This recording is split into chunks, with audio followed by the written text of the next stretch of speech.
Hey everyone, ready to jump into the wild world of Wall Street, but with an AI twist. Yeah, you heard that right. AI is making moves in finance. And today we're going deep on what that means for, well, you and your money.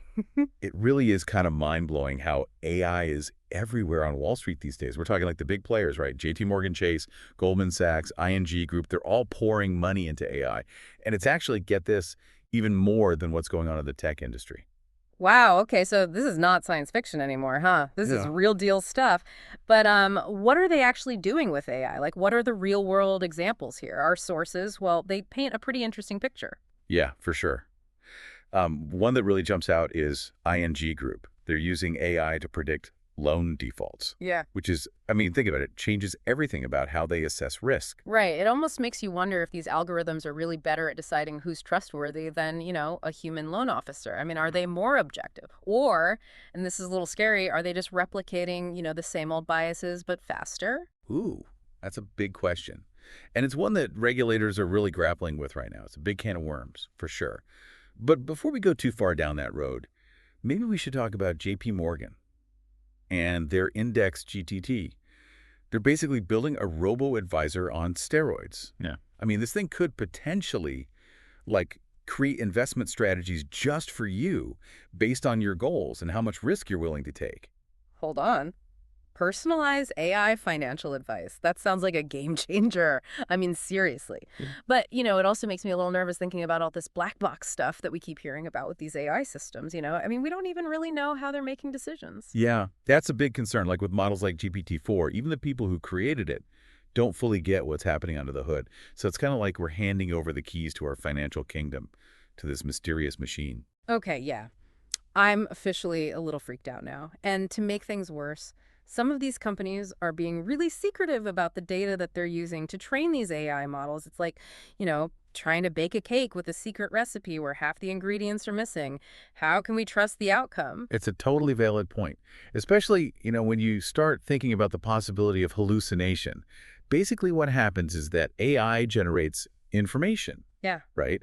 But that information, it sounds totally legit, but it's actually completely made up. Like imagine your AI advisor is all, hey, invest in this, based on data that doesn't even exist. Oh, man. That's basically like taking financial advice from, I don't know, like a really smooth-talking con artist. You'd be left wondering what the heck just happened. Yeah, exactly. And with these, these super sophisticated language models, spotting those hallucinations is really tough, even for the pros, even for people who've been in finance forever. So you put it all together, lack of transparency, plus the chance of completely made up information. Yeah, no wonder some people are really worried. I mean, I'm starting to see why. So we've got AI potentially making biased decisions, working in ways we don't understand. And on top of all that, it might even be giving us totally fake information.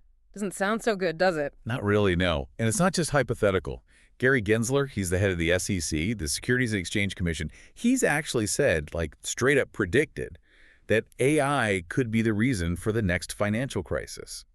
He's even comparing the risks of AI-driven finance to those, really complex derivatives that caused the 2008 housing market crash. So are we talking a full-blown financial meltdown here? I mean, we learned our lesson back then, right? Or are we just setting ourselves up for another crash, but this time it's AI calling the shots? Well, that is the million-dollar question, isn't it? But hey, it's not all doom and gloom. There's actually some good news out there, believe it or not.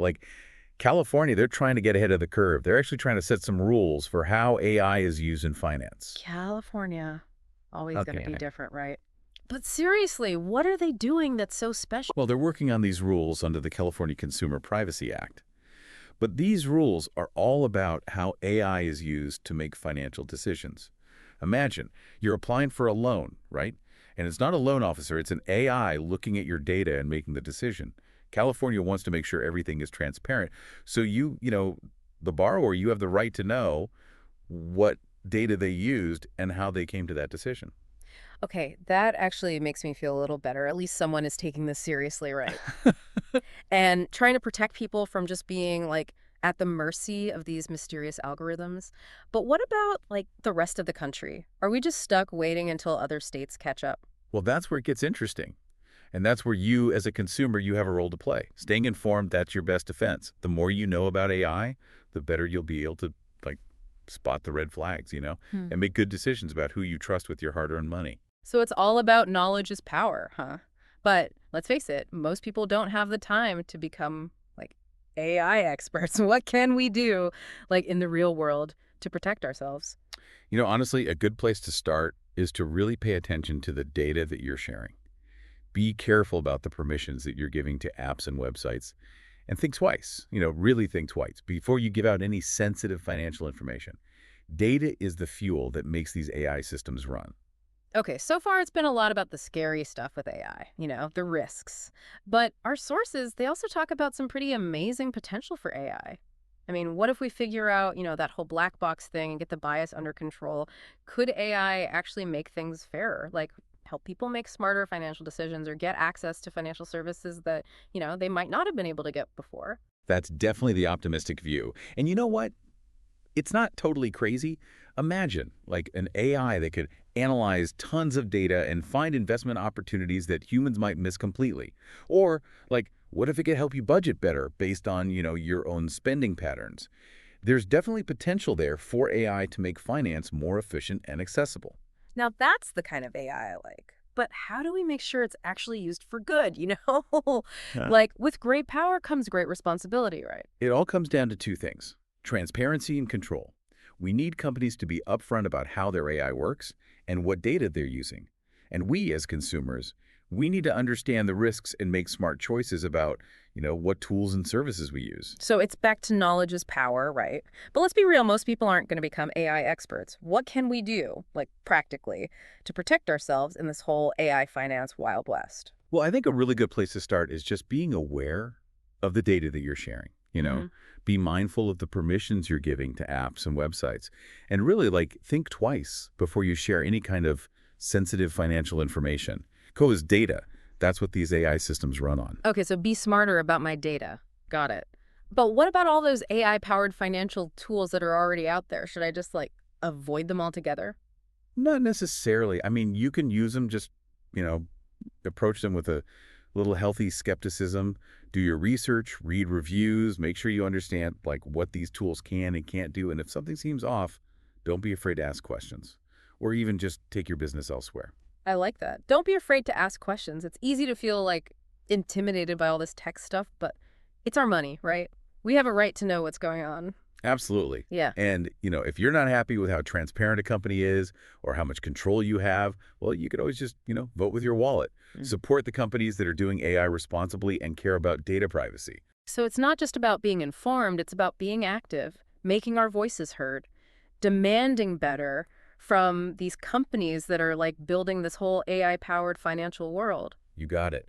We, as consumers, we have a lot more power than we think. Our choices, what we demand, it can actually influence how these technologies are developed. Okay, that's actually pretty empowering. But, even if we're all super informed and aware, AI is still this incredibly complex thing that's changing all the time. How can we keep up? It is definitely a challenge, but the good news is there's a lot of resources out there. Good news outlets, research groups, even the government, they're all looking into how AI is impacting finance. Staying informed takes work, but it's super important. So it's kind of like having a news feed, but for AI, right? Making my finger on the pulse. But thinking bigger picture here, where do you see all of this going? Are we headed for a financial system that's more fair and efficient, or are we just setting ourselves up for another AI meltdown? Honestly, it's still too early to say for sure. AI is a powerful tool, and like any tool, it can be used for good or for bad. The choices we make today, as individuals, as companies, as a whole society, those are the choices that are going to determine how this all plays out. So it's not just about the tech, it's about our values, our intentions. Are we using AI to make things better for people, or are we just using it to concentrate more wealth and power in the hands of, a tiny group? That's a big question. It is a big question, and it's a question that we all need to be thinking about. Because the future of finance, maybe even the future of our economy, depends on the answers we find. Wow, we covered a lot of ground today. I mean, AI on Wall Street, it's a wild ride, isn't it? It's exciting and kind of scary all at the same time. But honestly, I feel like I'm way more in the loop now than I was before. Well, that's the whole point, right? We don't just want to throw information at you. We want you to feel like, okay, I can actually do something with this. Hmm. AI is changing the game, but we can all learn how to play it smart. So we can't just, ignore it and hope it goes away. No way. Ignoring it, that just makes the risks worse. And you'll miss out on the good stuff, too. Think of it this way. Knowledge, that's your best protection in this new AI finance world. I like that. Knowledge is my armor. But okay, let's say I'm ready to suit up. Where do I even start? What can I actually do, like today? Well, first thing, stay curious. AI is always changing, so make it a habit to, read articles, listen to podcasts, follow the experts who are making sense of all this. So keep up with the AI news. Sure. Got it. But what about those AI tools that are already out there? Any tips on how to use them? Definitely try them out. There's AI budgeting apps, robo-advisors, even tools that, analyze how people are feeling about the market. Experiment, see what works for you, but pay attention to the results. So be an informed user, right? Yeah. Give feedback, demand transparency, even switch to companies that are, doing things the right way. Exactly. Don't forget, you're not just along for the ride. You have a voice, you have choices, and you can make a difference in how this technology is used. Okay, I'm feeling more optimistic now. It's like, yeah, AI is a big wave, but we can learn how to surf it. But zooming out a little, what do you think will happen with AI on Wall Street, like in the next few years? That's the big question, isn't it? Nobody knows for sure, but one thing is certain. AI is going to be a major force in finance. I think we'll see even more personalized advice, more efficient markets, maybe even totally new financial products that we can't even imagine yet. Wow, that's both exciting and a little intimidating, like we're stepping into the unknown. That's what makes it so cool. We have a chance to shape this future, to make sure AI is used to benefit everyone, not just a small group. So it's not just about the tech, it's about us, our choices, and what we value. I couldn't agree more. It's up to all of us to make sure AI is a force for good, for a financial system that's fair, transparent, and works for everyone. I love that idea. Thanks for joining us today. I feel like I've learned so much. The learning never ends. That's what makes all this so interesting. Keep asking questions, stay curious, and remember, the future of AI and finance is what we make it.